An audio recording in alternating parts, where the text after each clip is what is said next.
Got it. Hi, it's Jen from the BehHome.com, and today I am so excited to have my friend Cassandra McMurtry with me. We are going to be talking about raising teens into adulthood. So I'm super excited about this topic, and we're just going to dive in because there's so many questions I have and so many questions that people submitted. And I'm going to go ahead and let Cassandra introduce herself. So I am Cassandra. I am a pastor's wife. We've pretty much been in the ministry since the day we got married. So over 22 years now.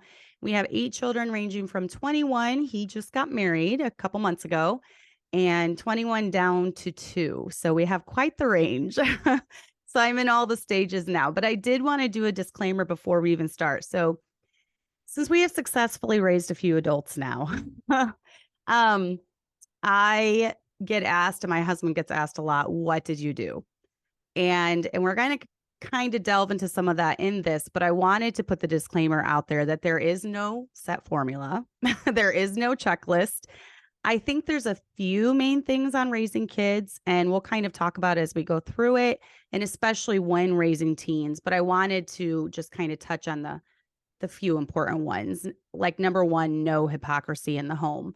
Don't do something and pretend like you're holy and super spiritual to others, but in reality, you're doing that in your home. Your kids see that, they're going to know. I think hypocrisy is a big no when raising, well, kids in general. And then I would rather be criticized for being too loose in my standards or how we do things than hide the things that I do at home, pretend like I don't. And then my kids see that and they know that. So I think that's a big thing. And then also, eventually the truth comes out about what went on in the home. So do you love God? Do you serve him for the right reasons? That's going to eventually come out in your adult kids. And then I did want to say too, some teens do decide to rebel, even though they have been raised in the same exact home environment. We know many pastors' families, they raise their kids exactly the same in the same home environment, same rules, same standards, same convictions. Some chose to walk away from it. So we do have free will and we do have a choice. But that being said, for us, when our kids live under our roof, we do expect certain things from them. And since we pay the bills, we decide things like no dating until they're 18, which we'll try and kind of touch on, no smoking, no drinking, no tattoos. We have certain movie standards. So, we will allow this, but we won't allow this. With what they're allowed to watch in the home in a certain way that they date while under our roof. So when it comes to this stuff, we've really had no issues with our kids regarding this. I don't know if it's because we just kind of established like ground rules, like this is what goes in our home, this is what doesn't. So I Yeah, just wanted to say that before we got into it. yeah, I love that you gave that disclaimer because I was even going to say too, like at the beginning of this, I think there's always, when I'm looking at families or examples that I want to be like, Mm-hmm. remembering that the home dynamic might be different too. And just like you said, like we're all unique individuals. And I feel like you and your husband both were raised in godly homes and you guys Mm-hmm. had that structure and you guys had probably the same rules, right? A lot of the same Yes, rules. a lot of the same rules. Mm-hmm. Where when you do have couples coming together and doing this for the first time, first generation Christians, and trying to establish these rules, and maybe you came in a little later, or maybe you want things one way but your spouse doesn't, or it's okay, and give yourself grace.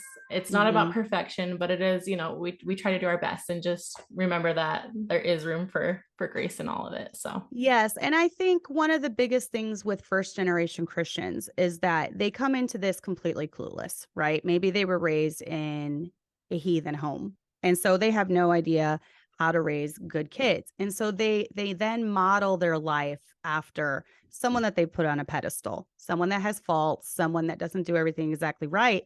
And they think, well, if I just do this, A, B, C, and D, I'm going to raise good kids. They tend to a lot of times go over the top with things. And they also tend to be very nitpicky of other people's home life. And at the end of the day, we need to be concerned about our own home, not everyone else's. So, I completely agree with that. So mhm. and then so tell us really quick too, how many adults and how many teens do you have currently? Oh man, I was just talking to my kids about this today. I've almost raised half of my kids. So I have a 21-year-old, a 20-year-old, and almost 19. She'll be 19 next month. And then Chloe is 16 and a half. So, and then Allie's 13. So I have more that are teens and older than I do younger ones. I kind of think of my kids like these are my older kids, these are my younger kids. It's like 4 and 4 right now. But yeah, the 21-year-old's married, the 20-year-old and almost 19-year-old still live at home. So the 20-year-old is pursuing trade right now. So he's making a low wage right now. So it's good that he's still at home. Yeah, no, that's great. Speaking of that, and I don't know if this is in the questions later on, but like I know some families that will charge rent to their kids when their kids are adults. Mhm. As soon as they turn 18, it's like you need to pay, even if it's a couple $100s or whatever. And then there's other families who want to foster that ability to save up money before they go out Mhm. on their own. What's your kind of opinion on that and view? We did start a little bit because they were making very good money at their jobs at Walmart distribution center. And they came to us. Well, Tommy, I can't remember what we did with Tommy. With Jason, he came to us and said, listen, I want to help you guys out because I'm living here, rent free. He is making as much as my husband does in a year. So he helped out for quite a few months until he switched trade schools. Now that he is making just a little bit above minimum wage, we're like, we're not going to charge you rent. So they both boys, though, they have paid for their phone bill and car insurance. They're part of car insurance. So they've always covered that. And when they get to that age, they help out in other ways. Jace, can you stop at the store and get me a roll of hamburger? Can you pick up some chicken feed? Different things like that. So they do help a lot monetary wise that way too. Yeah. So, Yeah, and I think that that's a very again like per household, what you and your spouse decide, and really mhm, what your needs are too. I think maybe if you're not making a lot of money on your own as a household in general, then maybe it is, something that you would want to encourage mhm, your kids if they're able to, help and support since they do live there and, right. contribute to food and stuff. And then if you're overly blessed and can, support them and let them just save up the money, I think that's great too. And in your situation where they came to you, like that's just like a testimony to how you raise your kids, I think. And I think that's a Mhm. beautiful thing. So, Yeah, thanks. okay. So, one of the questions was about balancing and transferring responsibilities and decisions over to young adults to help them prepare for decisions in adulthood. I think one of the biggest things is the money aspect. One thing that we did when my boys started making a lot of money is my husband walked them through a budget. So he sat down. We've always used Quicken for our budget. We are Dave Ramsey listeners, and he helped us a lot about 15 years ago when we were trying to pay off a bunch of debt that we had accumulated. So we walk them through a budget. We show them 10% out of your gross goes towards tithe. That's important to us, and God's going to bless you, the rest of your life. Give them examples. He's blessed us through our whole life doing this. And then also save. You need to save some money. If you're going to be paying a house payment, it would be ideally, save 20% of your income, 30% of your income. Let's put that aside. And so we would have them pad their savings account. Tommy actually built up quite a savings account before he went to college and spent a lot of it. So and we'll talk about it a little bit later, but there were some steps we wanted him to reach before he went to college, because college is one of those things where we leave that up to our kids. We don't necessarily condemn it or condone it. We do feel like he learns, especially Bible college. We feel like he learns enough under his dad's preaching, or they learn enough in our church where college, it's basically to have fun, is kind of how we put it. They're around friends, they're doing activities. They do sit under good preaching a lot, which is a plus. But as far as doctrine, we don't really feel like it really teaches a whole lot more than what they know. So we had certain steps and guidelines we wanted him to meet. Have this much saved. We wanted them to get a career diploma from Penn Foster while Walmart paid for it before he went there. And then after that, that's up to them if they want to go or not. But yeah, just get them on a budget.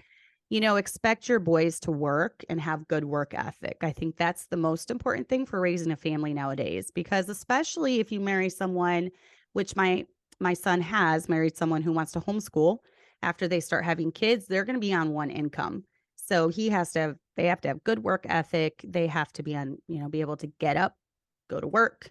So for my boys, I never woke them up, because it was like when they worked at Walmart, 2:30 in the morning, they're getting up. I'm not waking them up. So I was like, you better wake yourself up. It was that way when they started detasseling. when they were 12, I expected them to get up, you set the alarm, you get up, you're responsible for that. Another big thing is driver's licenses. We do that for our kids, for our boys and our girls. I think it's really important. It's expensive. We have to pay the $350 for driving school. Here in Illinois, you're required to take driving school. So it's either that or through the public school. I don't want them to go to the public school, so we pay the $350. The driver's ed teacher here knows us very well because he's now done 4 kids, 4 of our kids. So, and then it's expensive when you get them on your insurance. But if they're boys and they have a job, they can cover that. For our girls, obviously, we don't make them. We bear that expense, but I think it's worth it. So they need to learn how to drive and be independent. And a lot of parents hold their kids back because of the expense. But I've known a lot of adults that don't have driver's licenses, and it makes their life a lot tougher. So I think that's a big thing. I agree. And I think the sooner the better, because like you said, sometimes people will wait a little bit longer, or you do see some people who are married and they're like, oh, I'm going to go take driver's ed now because I don't have that.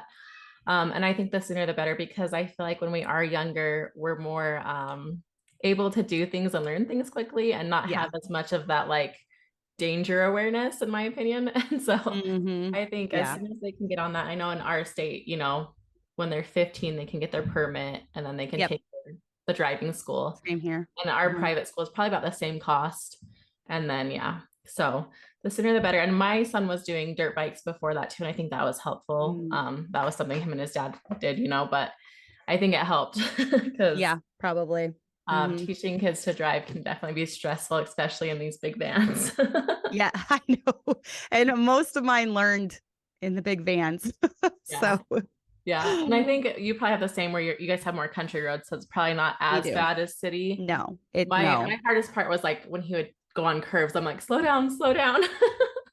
My kids will tell you, they're like, don't learn to drive with mom. It's this control thing with me. I have a hard time. My husband is one of the only people I 100% trust when I'm riding with. And so with my kids, I'm like, they find these funny reels all the time where it's this dramatic, she's slowly stepping on the brake. And then it's like me when I stop nicely, and then it shows the mom's reaction. And she's like, just going, I'm like, hanging on. That they say that's what I do. But oh man, I don't like a dad. That's kind of my husband's part. He teaches them. Yeah. And I usually cannot fall asleep. If anyone's driving in the car, I can't just nap. Occasionally, if I'm really tired, then I can when my husband's driving. But other than that, I don't even, with the kids, no. Right. No. Okay. So another question was, how do you address disobedience? I mean, obviously we try to train our kids up and train them to be obedient early on, so we don't have to deal with disobedience too much. But of course, they're human. There are going to be times where they disagree, where they don't want to do what you say, where they do disobey. And so as they're approaching that adult stage, what do you feel like is the best way to navigate that?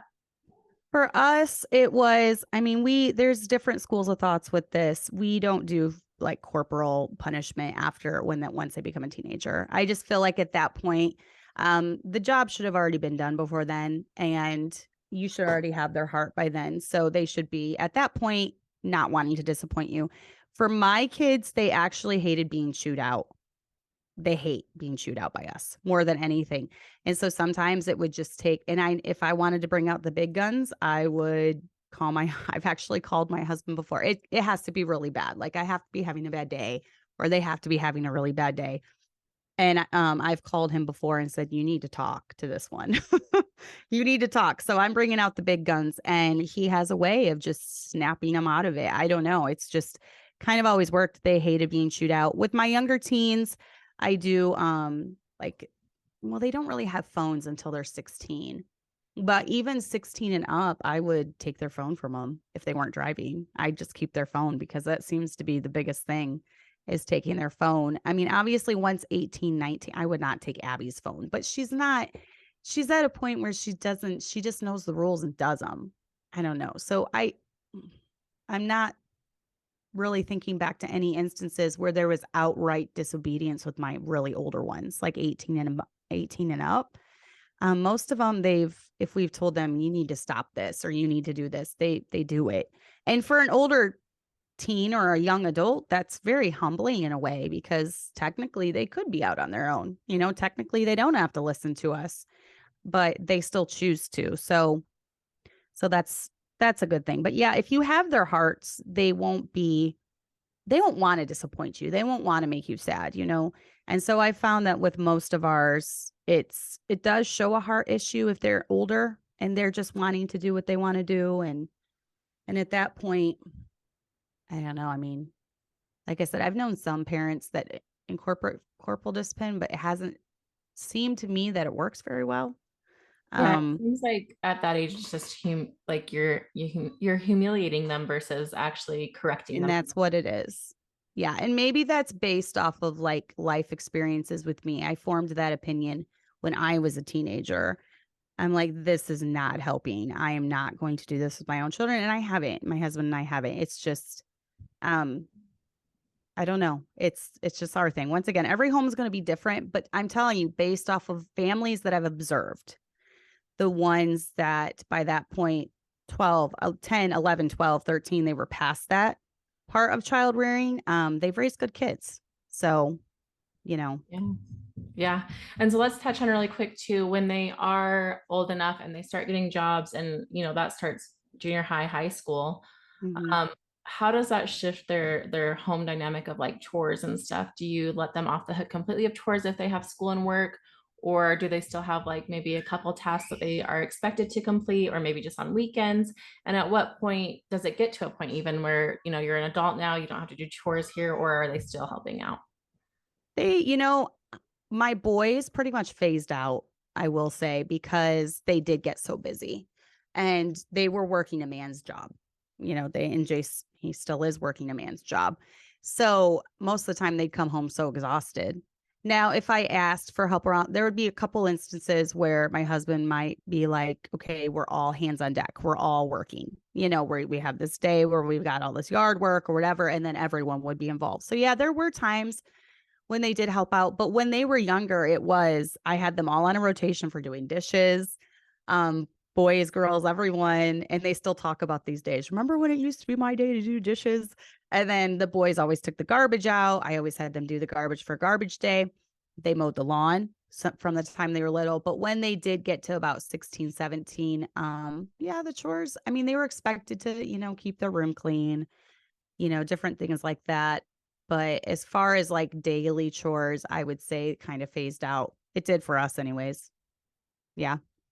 Oh, that's great. And have you ever had any who are so stubborn about the dishes that they didn't want to do them on their night? Yeah. Yes, but And they eventually they they cave. still had to do them. I don't Yeah. know. Maybe that was probably the time to get dad involved and hey, you're doing the dishes, Yeah. stop complaining. So Yeah. dad would get involved. He was always the big guns for everything. Yeah. Well, and I'll go back to the fact, like, I feel like the sooner you can establish that foundation of obedience and Yeah. just all that stuff, I think Yeah. it goes miles and helps so much as they age and stuff. Well, it does, and that's the thing. It's, if you have set rules that just don't change from the time they're little, then it's going to be a lot easier when they become teenagers. So many parents, when they become teenagers, it is a reflection of how those younger years went. And if you really, I don't know, instilled a love for you in their life and a love for the Lord, and it all comes out when they're teenagers. So Oh for yeah. sure. And then so along those lines to it, is there any other rules that have changed in your household as your teens grow into adults? Yeah, I would say we allow more freedom when it comes to maybe doing things with their friends or trips or, and this is part of where you have to let them grow up. And it's hard because I worry the whole time they're on trips. I mean, Jason is 20 years old and he'll be almost 21. He's going on a trip to the Grand Canyon and places like that in January with a few of his friends. And they're renting a car. And of course, I'm thinking, oh, I'll worry the whole time. When my son got done with college, him and a few of his friends drove all night to Washington, D.C. and then drove up to Ocean City and we're, going all these places. And yes, I worried. I worried when he was on his honeymoon in Hawaii. So the worry never stops. But I think because parents fear the worst, they keep their kids in a box and they keep them isolated. And that's no way to live. And your kids will grow to resent that. And then they'll just want to break free. And so we have to really have a balance of putting boundaries and guidelines in place, but yet allowing them to just be an adult, Yeah. be an adult and act like an adult. And so, yeah, also, cell phones and things. And I think we're going to talk about internet access. And this kind of ties into that because you said in your home that your kids don't have internet or Wi-Fi capabilities on their phones, nor do they have unlimited access to the internet on the computer. And I like that. And that's exactly how I ran it when my kids were younger teenagers. So once they get to about 17 or 18, though, that does kind of shift into where the control is more into their hands. So because with when our kids start driving at 16, they get a phone. And when my kids were early, when they like 12, 13, we turned off the Wi-Fi at night because I didn't want my boys browsing anything. I didn't want them on their, they didn't have phones, but they had tablets. So I didn't want them on their tablet and it only had Wi-Fi access. I didn't want them on, I don't even know if we had smart TVs at that time. We might not have even had smart TVs at that time, but we didn't want them having Wi-Fi capability, especially at night. But this is one thing I want to say. We've warned our boys, especially, and this goes for girls too, but the dangers of pornography since they started a job at 12 and they were really young when they started. But we knew they would be around those who had phones and we wanted them to know that they're going to try to get you involved in their dirty jokes. They're going to try to show you things on their phone. I've heard so many stories of boys getting addicted to pornography because of that, because their friends were like, hey, look at this.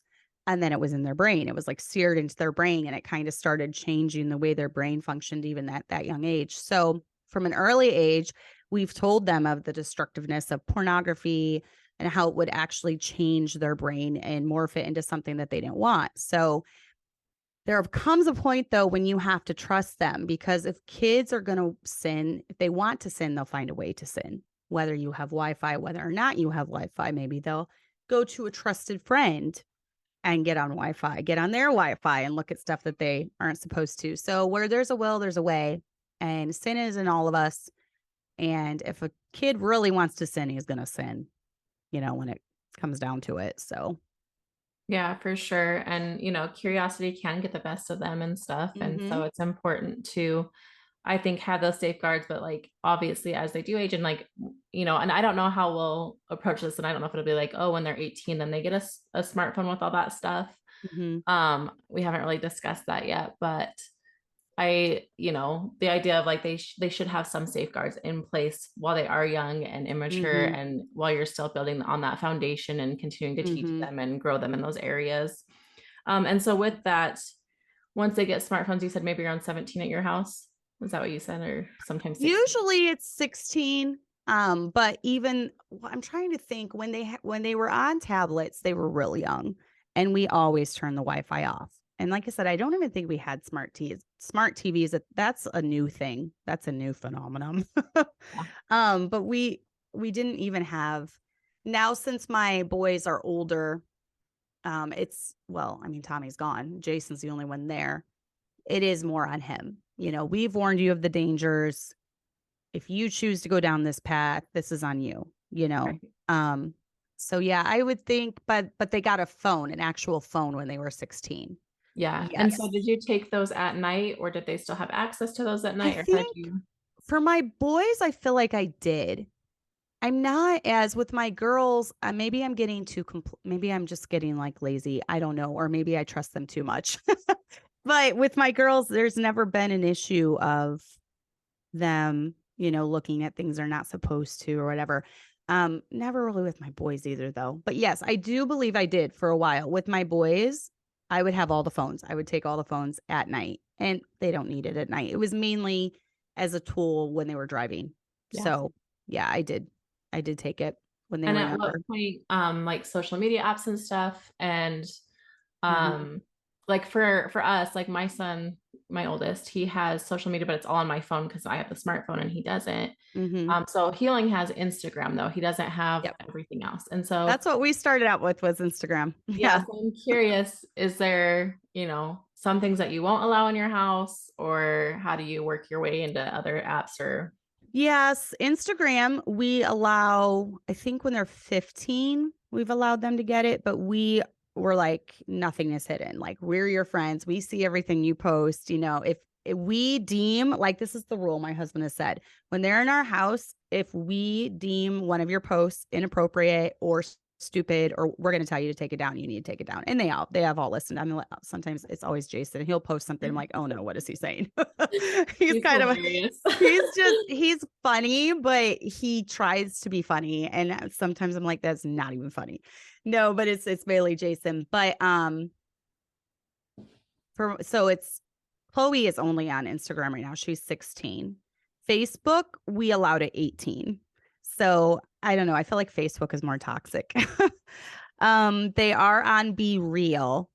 And then with my kids, I think it's this Gen X. Some Gen X kids, they prefer a little bit more privacy. And this is how Abby is at times. She'll just delete social media for whatever. She just gets sick of it or whatever. So she'll delete it. I'm not fond. Like, I think I need to take a crash course in technology. I'm not fond of some of the ones like Snapchat. I know I've heard a lot of kids. Maybe that's because I'm like a millennial or whatever. I'm like borderline millennial to, what is it? The generation before that. I was born like right between it. So there's a few that I really don't understand. And I want them to run that by me before they get it. Yeah. And I used to have Snapchat, and I would do it with my younger sister is 10 years younger than me. And so, you just take pictures and send them to each other, and you can text them and stuff, but they disappear. And so that's the issue with, younger and more maybe immature. But then they actually rolled out where they had like a news feed that you could swipe to, and it just had bad material on it. So I actually uninstalled and deleted my account, because I'm like, if my kids can't look over my shoulder and see what's on my screen, I don't want it on my screen, so. Right. And there's even some apps I'm not even crazy about, like TikTok. I'm like, why do you need to be on TikTok? And I have TikTok for Gently Led Sisters, but there's like, I'll kind of look at yours sometimes. I haven't been on there in weeks, actually, maybe months, but I'll kind of look at yours sometimes, but I never scroll TikTok because I've heard that there can be some pretty vile stuff on there. But yeah, Instagram, Facebook, the main ones, but we do have an age limit even for that. Because it's one thing that we're trying to get through our kids' head is once you put something out there, it's out there forever. 1 second of it being posted and people are taking screenshots. And maybe that's because we've had I don't know, like our life has been on platforms for the last 5 years, 6 years. And we've seen just how people are with screenshotting and sharing and like your whole life and nitpicking and just criticizing. And so we've tried telling them, we've tried warning them. Every time you put it out there, it's out there. You can delete it, but someone has a picture of it. Yeah, for sure. And I think that's an important thing, because when you and I were growing up, we didn't have all this. And no, especially for teenagers to post, dramatic things that they might be going through and stuff, like you don't want that forever. No. What else was I going to say on that? Oh, I'm trying to encourage my kids too to be creators, not consumers. And so even with me creating and stuff, I try to just create. And yeah, occasionally I will scroll for a little bit. But I'm really trying not to scroll as much and just be more of a creator versus a consumer. And if I am looking at stuff, it's stuff that my friends have maybe sent me or my sisters and stuff. Right. So really trying to keep that balance and teach that to the kids too. Okay, so let's move on to hormones. How do you handle hormone changes when they're just on that roller coaster of emotions? And I feel like sometimes they can get out of control and they can't come down for a minute. Have you had that experience with your kids, and how do you navigate it? Communication, first of all. I've always been pretty open with my kids about changes that they're going to go through. Maybe a little too open. We talk a lot about stuff, but I came from a generation where they didn't talk about any of this, and I was pretty much thrown a book when I entered, and I didn't understand what the book was talking about. And it was very taboo. So I feel like this, even when it comes to a girl and her cycles and everything that goes on in those cycles, this week you're going to feel this way, but week 2, you're going to feel a little bit better. Week 3 is going to be like your best week. You're going to be on cloud 9. Week 4, you better be careful with your mouth, because we may feel, okay, it's okay to feel a certain way, but it's not okay to do whatever you want because of those feelings or because of the way you feel. And that's why I think even with girls understanding their cycle and the hormones, and then the boys, the same thing. I understand, but I've told my boys, this is the time of your life when you prove that you can have self control. Because even after you get married, there's going to be certain seasons in life. There's going to be, you don't get all of your needs met all the time. There's going to be pregnancy and there's going to be, you know, childbirth and postpartum and all these things that go on where you have to put your wife's needs above yours. So, this time of your life is to prove that you even have self control. If you can keep your purity until you get married, that shows a lot, and it shows that you're not going to just, go have an affair or something after you're married. So I've tried to really get that across with my kids. Yeah, those are So, great tips. So what about when they say I'm basically an adult and they think they know everything? and they are. Yeah. And so how do you I know sometimes I'll just be like, depending on the situation, okay, like, and let them, fail in a sense. But then other times there are things where you kind of have to reel them back in. So I'd love to hear your thoughts on it. Well, with us, there's just been basic things that we've always incorporated. And they know that's a hard rule. So even if they argue, even if they complain, I'm like, we're the boss. Sorry. I don't know what to tell you. When it comes to this, we are the boss. And there have been many, many, many, many late night chats. And just wait, you will be getting to that stage very soon. It's a very, think about it. Think about the time back when you were 16, 17, 18. It is a very confusing time, and this is the time where they are deciding, do I want this life? Do I want to continue on this way? Do I want to accept mom and dad's standards for my own? Do I want to continue going to church and loving the Lord and doing all the things I've been taught? So it is a confusing stage for them. They are, especially with boys. Um, and you'll find this, it gets really hard when you've got a lot of these boys that are adults in the same house under the same roof because they do still need to listen to dad, but they also are becoming men and they're wanting to exert a little bit more of their manliness. And so it is tough. But yeah, we had many, many late night chats, many. So a lot of times I would be dealing with 2-year-olds all day, and then we'd be up till midnight, 1 o'clock, and there would be tears shed, and there would be, oh, it's very mentally draining. Yeah. But it's the stage. They need that. They need you to be that guiding light because soon it comes to, you can't force them to do it. You're just more of an influence in their life. And that's where it's a hard switch sometimes from going from, I can't force you to do anything, but I would like you to listen to my advice, in this area. So thankfully most of ours have so Yeah. far. Great. Yeah. Really good. Okay. Do you have tips on how to let them fail and when you should step in? Yeah, sometimes they need to be humbled, So if they are, be there to offer advice, but let them know that they need to figure out their mess. So, take for examples, if they get tickets, make them pay for it, pay for the increase in insurance if it comes, do the classes to get that off their record or whatever. Maybe they get in trouble with an authority figure other than you. So that could be a teacher. If they're doing extracurricular things, it could be a coach, it could be, I've seen so many kids, so many parents that just run to their child's defense because my little Johnny could never do anything wrong. Well, maybe he was a little sassy and needs to be told off. So when it came to, or their job, like if they're at their job and they get chewed out by their boss, I never took up for my kids when that happened, unless it was just completely out of line. And after being told the situation, most of the time I didn't think it was. So I just told them to buck up and take it. They're going to be getting correction for the rest of their life and they need to get used to it. So when it comes to, even a teacher at college or something, I don't clean up their mess. I'm like, you are an adult. You can apologize. You can make it right. And there's been situations where my kids have been humbled. But they've apologized and they've manned up or womaned up, whatever. And they've had to figure out how to fix the mess that they caused. So Yeah. And I think that's the best thing you can do for them is, having them take responsibility for whatever it is. And mhm. even if they aren't guilty or whatever, them learning to navigate those situations that don't involve the family, like you said, like with work and different stuff, or, if they're learning a trade and going to like Grant right now, he's going to the tech college and learning welding and Mhm. stuff, and Yeah. so that's really on him. And if he falls behind, he's going to have to, Mhm. talk to the teachers and deal with that and figure all that out, and so Yeah. really giving them those responsibilities. Yeah, Um, and I think parents have a tendency to coddle their kids in a lot of ways, but if you make it to where they never have to accept responsibility for their wrongdoing, they're going to get a victim mentality. Everyone's against me, everyone hates me.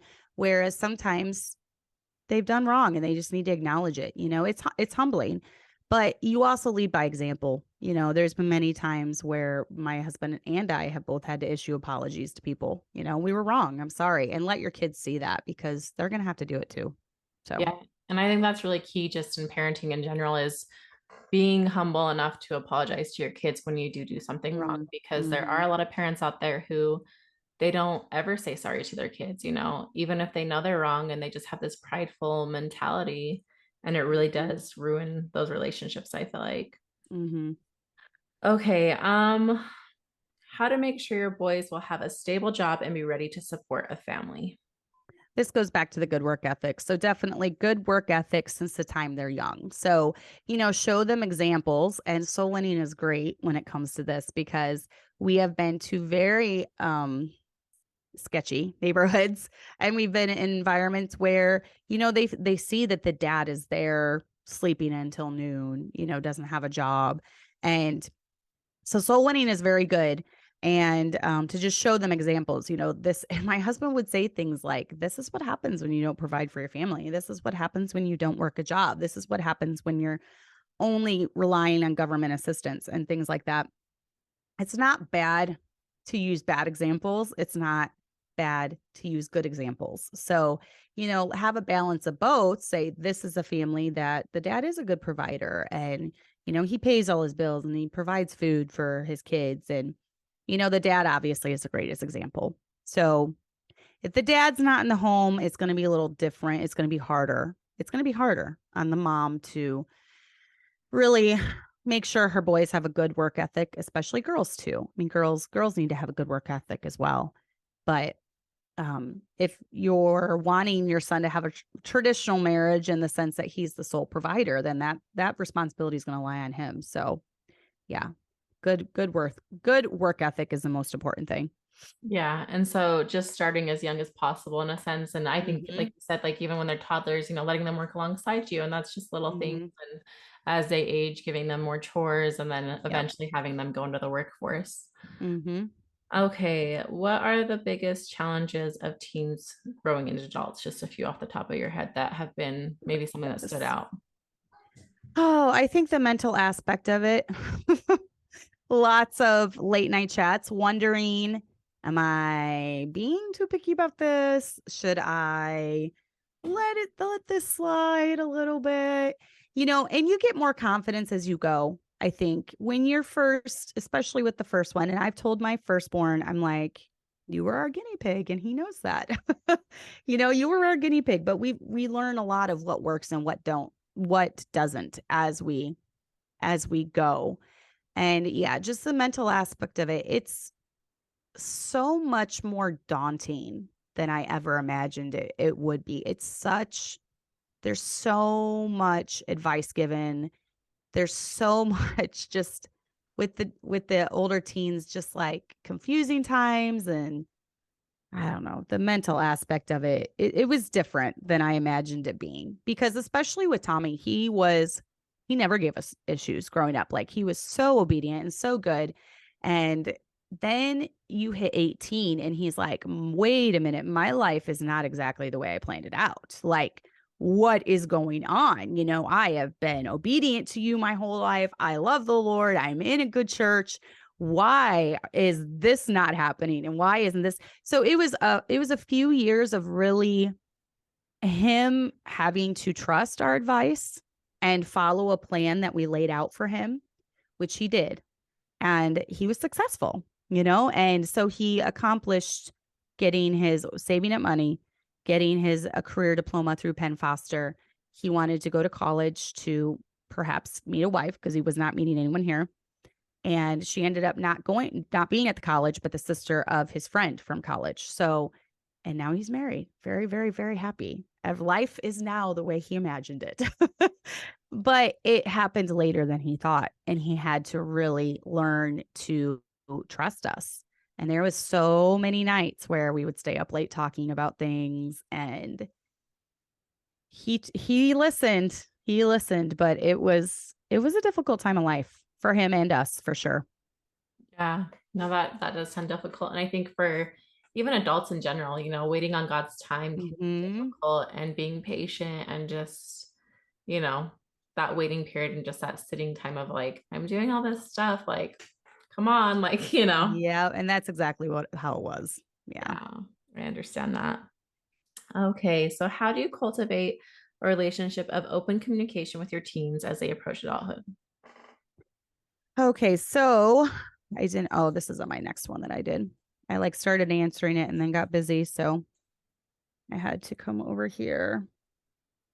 Um, It was number 11 on mine. okay.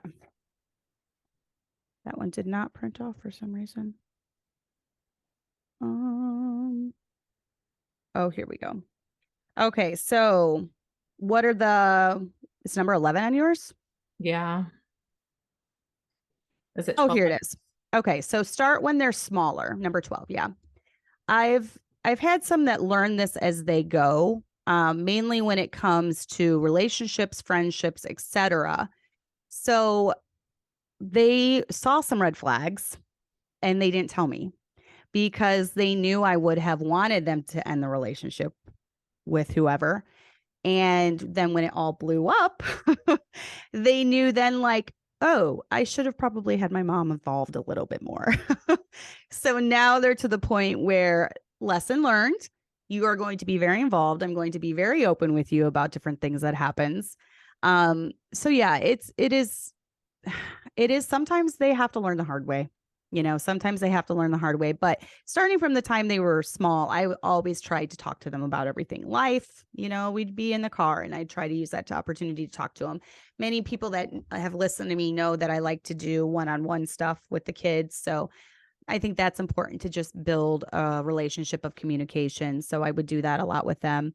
Um, but yeah, pry if you have to. You're the parent. So you keep up with what's going on in your kid's life. I think as moms, we can really tell when something's off in their heart. We can tell when there's something not quite right.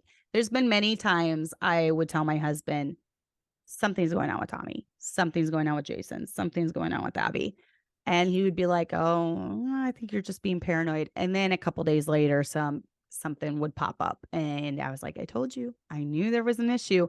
As moms, we kind of are the heartbeat of the home and we can tell when things are off. So, you know what? Sometimes I've had to pry. And eventually they do a lot of times, but if you've kept that communication open, they're more apt to come to you and spill their heart, if you've kept that open most of their life. So, Right. And I agree. And I feel like as homeschoolers and homemakers, it's easier to have that line of open yeah. communication, from the beginning. Hmm. And like you said, just like the good, like keeping that relationship, talking to each other. And then I know myself too, like when I've seen the way that they might be carrying themselves, and I'm like, Hmm. something's off, like, Yeah, you can so tell. yeah. Okay. So you guys, your rule is 18 for dating. Yeah. So when it comes to dating, since they are technically adults, how Hmm. much privacy do you give them in that realm of like calls and texts? Or is it monitored? And what age does it become more private? Or are they trained well enough, to know that it needs to be more open? So if you want to touch on that. Yeah. So, yep, our hard rule is no serious relationships until they're 18. So, after 18, when they enter into, well, at first there's kind of like a getting to know you stage. And then if they want to take it further, that would be when the boy would ask the dad, can I ask her to be my girlfriend? Or our boy would ask the girl's dad, can I ask her to be my girlfriend, etc. Before this point, though, there's no private communication. So we don't mind our kids getting to know other kids in a group setting. So like churches, family camps, activities, we encourage it, go get to know them in a group setting. But we don't play this whole like oh, so and so like so and so when they're like 11, 12. I think that's silly. Um, Kids at that age are not emotionally or mentally ready for a serious relationship. And I want my kids to enjoy being kids and not all focused on the opposite sex. And oh, do I look pretty? Are they going to notice me? It's just you can whittle away so much of your childhood, and they're going to have responsibility. And being a parent's hard. Being a wife is hard. So I want them to wait for that until after 18 for sure. So once they're 18, we kind of have a pattern we follow. So for boys, what her parents says go, as or what her parents say goes. So as annoying as that is, sneaking around won't earn you brownie points. And this can be more difficult if they're talking to someone who doesn't mind being sneaky. And, there's instances we've dealt with that in the past, but that kind of just comes out eventually. The truth is always revealed. So, and my kids have all seen that too. It does not help to sneak around because the truth is always, I'm always amazed by like these pastors who like have affairs, especially with someone in church, because it always comes out. I'm thinking, do you really think you could get away with this? It always comes out, sin always comes to light. So, and my kids have seen that over and over again from their own lives, from watching other people's lives. But for girls, we set the rules. So at first, we limit phone calls to being cut off at a certain time at night, like 9, 10. We don't want them talking midnight, 1 o'clock, whatever. So no more communication after that. And at first, too, with the boy that Abby's with, that's her boyfriend right now. My husband limited it to like an hour. No, at first, when they were in the getting to know you stages, I feel like it was 2 hours a week. Oh, So he was trying to figure out like smart ways of doing that. So like I'll do a half hour this every other day, so he was trying to figure out ways to do it. Now that they're in a more serious part of their relationship, it's pretty much whenever, but they're both so busy. It's still probably not more than a half hour, an hour every day. And yeah. then And is that she for goes, phone calls or texting as well? that's for phone calls. Okay. Texting from the point that they're boyfriend, girlfriend, we pretty much allow that. And all of my kids have known the importance of texting, and you never send anything that you wouldn't want read to the whole world. And they all know that too. So, Yeah. um, but yeah, we get to know who they're talking to. So he or she can come over whenever they want, but we're always around. And this allows for accountability while getting to know each other. But by this age, they should be trustworthy. So, you can only keep your kids in a bubble for so long. Eventually, they have to bear the responsibility of being good people, So, while we've always cautioned them about the power of their words being written down and people using that against them, we have allowed them freedom and privacy in their texting. So, once they're officially girlfriend and boyfriend, we acknowledge them as adults and allow them to have private conversations, whether that's on the phone, texting, um, and I walk in and out all the time when they're on the phone. So, they've never been like, Mom, don't come in here, so they know that at any time. And I've always told them at any time I can walk in, at any time I can look at your text. So just remember Mhm. that. Yeah. And But that's you should, yeah, you should be able to tell pretty early if the guy or girl that they're interested in is trustworthy. So Yeah. yeah. And correct me if I'm wrong, you guys have been blessed to have your kids really interested in people of the same faith, correct? Yes, we've never Baptists. They might not have like the same views of eschatology. Well, we don't care about that. We couldn't care less about that. The trivial things, no, but they've all been interested in people that are saved. Okay. And So, that's kind of a hard role too in our home. And our kids, they've really gone out of the way to make sure that who they like is someone we would like. You know. right. And that's good. Mm-hmm. And I think it's nice because of the community and the culture you brought your kids up in. You guys have, I think I've told you before where we live, there's not like even at our church, like we're the only one with kids really. Mm. And so it can be difficult, to Yeah, and that's why Tommy went to college. I yeah. mean, and even that, I'm sure people criticized us and talked about us. I don't care because it's our family and it's his life and it worked out so well. We love Jenna. She's Mhm. perfect for him. I have no doubt in my mind that God orchestrated it and brought them together. So, his path was a little different than maybe Jason's path will be or Abby's path will be, and it's all different. But Yeah. And so, can I ask you, we talked about salvation being a core thing in a spouse. Do you guys also prefer like that they are independent fundamental Baptists, or is there anything else along those lines? we do. I think for a boy going after a girl, if she's a little bit more liberal in some areas, usually the girl kind of goes along with the guy. She likes to follow. Now, I feel like this is more, and we have 6 girls, so is a little bit more important with our girls marrying the guy because honestly, giving my girls away scares me more than giving my boys away. Because I've seen the fruit of difficult marriages and tough marriages. And um, so yeah, with the boys, I would prefer them to be in line with my husband and I as far as Baptist doctrine, the way things are run in the church. Um, we have not really ran into any situations where the person that they were pursuing was different in any ways. I think just because of the circles we run in, they're pretty much being attracted or getting to know other IFB, other traditional IFB. So we have not crossed that bridge yet. I'll let you know if we ever do, but I hope not. Yeah. They're IFB. I hope they marry IFB, honestly. Yeah. No, I think that's great. That's awesome. Okay, I think we already answered a similar question to this next one, so we'll skip that. How do you support your teenagers' education and career decisions during this period? And we kind of talked about that a little bit before, Mhm. but I don't know if there's anything else you'd add to it as far as Well, no, we just tried to steer them in the right path. So we have one son who's always been interested in military or police work. And while I know he has the personality for it, it wasn't our first choice. And I think you would agree with this, mainly because it's hard to do that while raising a family, especially in the early years of military when they deport you or not deport you. deploy? Yes, deploy. It They feels like they're deport you. deporting him. Yes, they deport you to a different country. No, yeah, they deploy you. I saw my brother is military or was military for a while.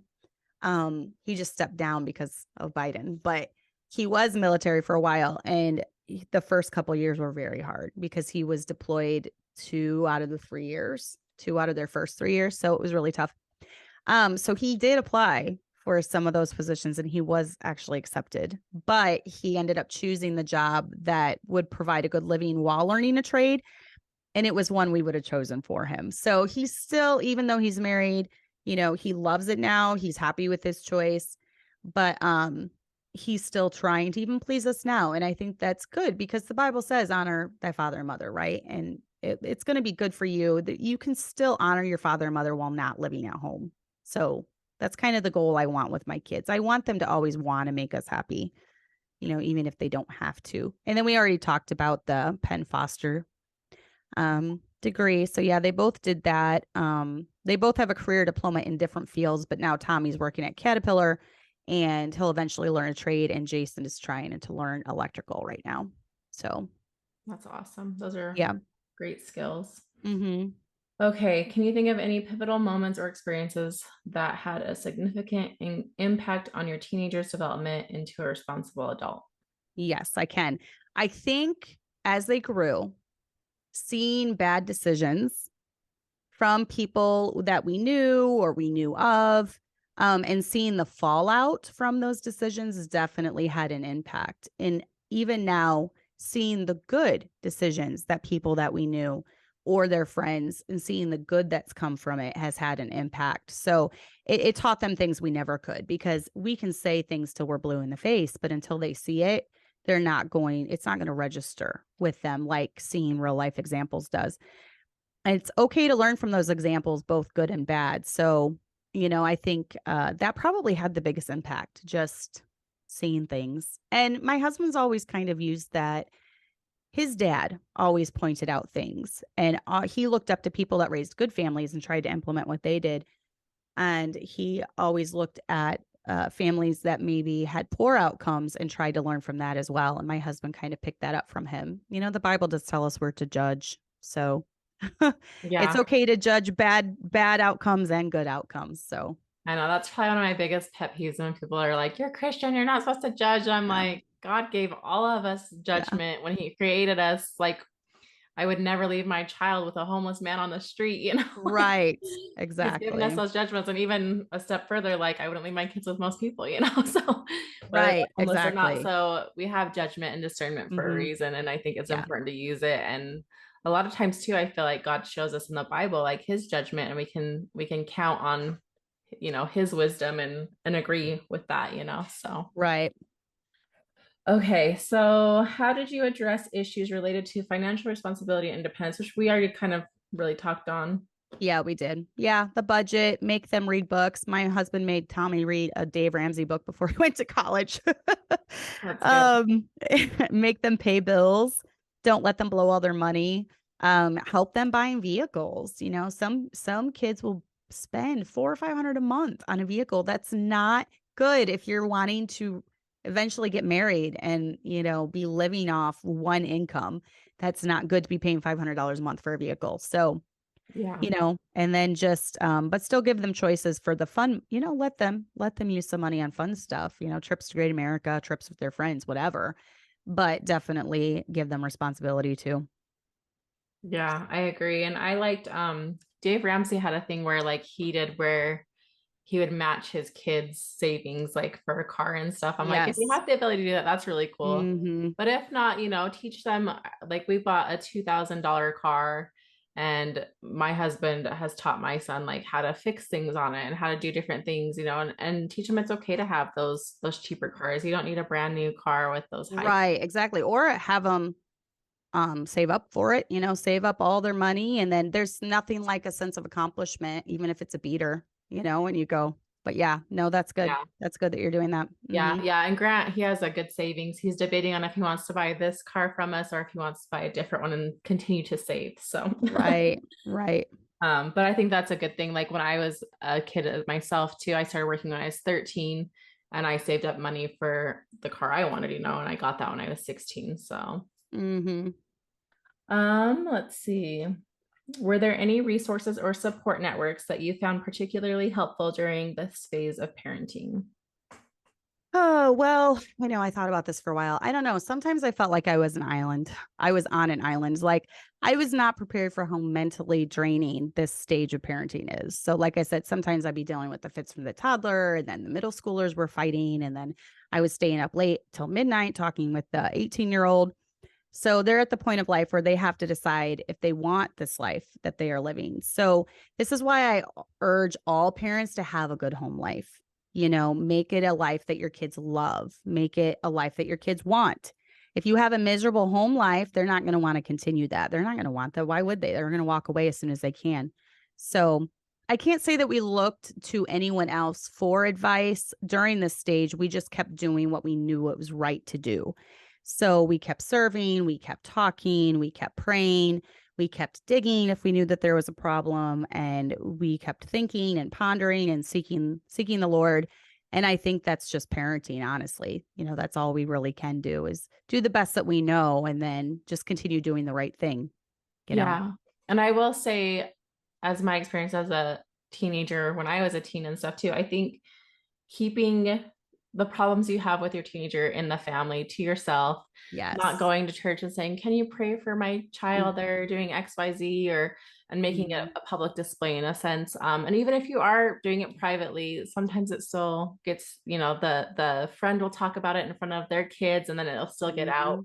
Mm-hmm. So make sure that you're honoring and respecting that relationship with your kids and keeping that good for them, or That else is they will huge because resent you. teenagers get embarrassed very, very easily. And, there's not so shining moments that we have, and we wouldn't want our kids completely, blabbing it to the whole world. So there's going to be not so shiny moments in their life, and everyone doesn't need to know that. So Absolutely. Okay, so let's see. Sorry. Okay, what do you think were the most important lessons you and your teenager learned during this transitional period? I think just don't freak out. Just because your kids say something dumb, it doesn't mean they're going to do it. And just love them. and just be there and just be calm when they come to you with issues. I mean, so many of our, why would you even think that? Why would you even say that? What's going on? And I think we just need to take a step back and just take a moment to think about it and just not freak out. I think is the biggest thing. Yeah, I think that's great advice for any age. Yes, definitely. I feel like that's the biggest thing, as a parent, because it's funny. I remember when my parents were in their 30s and I'm 35 right now. And I remember thinking that they Mhm. were like the smartest people in the world, and they knew everything or something. And then like now that I'm like this old, I'm like, I know nothing. I feel like, I know that. Well, that's what I told you. It's like even though I've raised a few, I feel like I know less now than when I had little kids. yeah, yeah. And I think, we all get stretched and grown and we're growing along with our kids too. And we're learning these things too as we go. So give yourself grace and give them grace. Yes, I'm going to unlock the door for my husband real quick. Okay, you're fine. All right, we're on the last question, right? Yeah, just you can just summarize or like give like your last piece of advice on parents approaching or currently in this phase. What would you tell them, like your biggest piece of advice?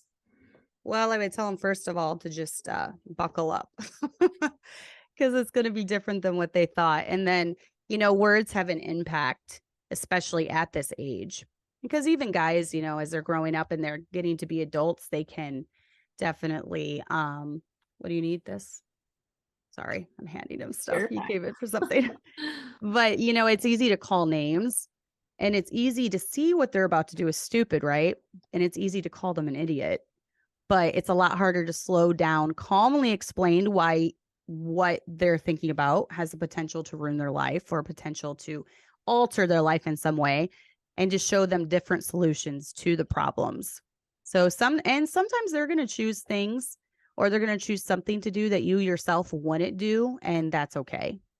They aren't you.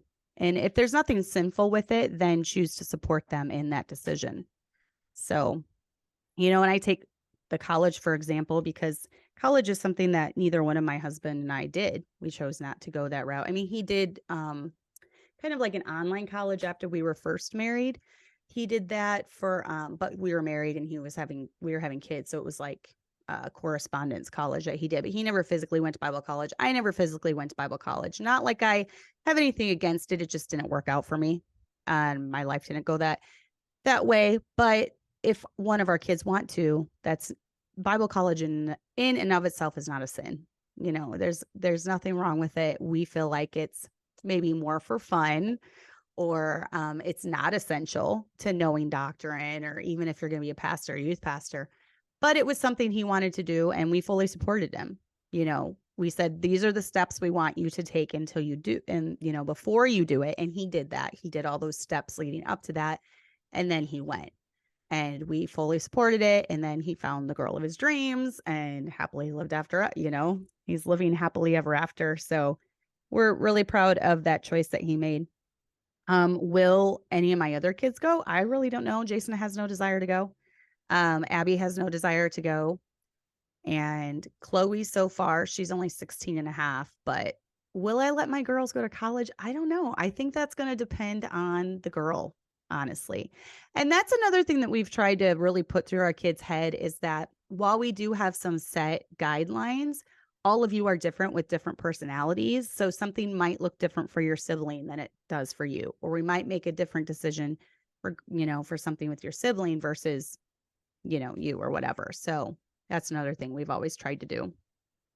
That's great. Yeah, and I love that you know, if it's not sin, then like Right. being okay with it not being maybe something that you're convicted of or whatever, and letting them have their own convictions and learn what they are convicted of and what they're not. And maybe, for now, maybe they might not be convicted of what something you're convicted of, but as they Mm-hmm. get older, have kids, then maybe they will, but it's okay Mm-hmm. if they're not too. Right. Exactly. So awesome. Well, will you tell really quick where people can find you online? Sure. You can look me up, Gently Led Sisters on YouTube. And then it's also gentlyledsisters.com. I also teach online piano lessons. That's churchmousepianoacademy.com, even though I'm like extremely booked right now. So probably don't reach out for me with that. Yes, but then that's pretty much it. If you Google Gently Led Sisters, a bunch of stuff will come up. So Awesome. Well, thanks Yep. so much for giving us your time. You had so many great tips. Like, I usually don't rewatch my stuff, but I will definitely be watching this and taking notes. So, Oh, well, hopefully it works out. Every family and every kid is different. So, and then just what works for my family might not work for yours, but who knows? yeah, Maybe someone found something helpful. So, yes, for sure. Well, I appreciate you, and I'll let you guys get. I know you're probably going on date night, right? in a little bit, I really don't know what's going on right now. So, yeah. Yeah, Friday night is usually date night for us. So, that's another blessing about having teenagers. You get to have date night. True. So, Yes. mhm, that's nice. All right. Well, I will let you go. And if anyone has any questions, please post them below and I will ask Cassandra and she can help answer those too. So Okay. thanks for Thank you. watching. Thank you for having me on.